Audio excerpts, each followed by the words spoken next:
मैं हूँ homeo doctor Mohammad Ramzan. आज हम बात करेंगे एक्जिमा या डर्माटाइटिस के मुख्तलिफ अक़साम के बारे में। एक्जिमा के मुख्तलिफ अक़साम हैं, जिसमें सबसे पहले एक्टोपिक एक्जिमा। एक्टोपिक एक्जिमा उम्र के किसी भी हिस्से में हो सकता है, और ख़ुसूसन ये 2 से 10 साल के बच्चों को ज़्यादा होता है। इसको फोल्ड एक्जिमा भी कहा जाता है। इसके अलावा एलर्जिक कांटेक्ट डर्माटाइटिस आपको मुख्तलिफ चीज़ों से राब्ते में आने से होता है, जैसे निकल, क्रोम, लेटिकस, या आप जो प्रिंट शुदा कपड़े लेते हैं उनसे भी आपको ये एलर्जिक कांटेक्ट डर्माटाइटिस हो सकता है।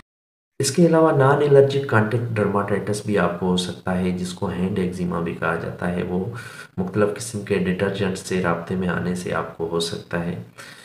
और दूध का एक्जिमा ख़ासतौर पर खोपड़ी में, सर में होता है, या ऐसी जगहों पर ज़्यादा होता है जहाँ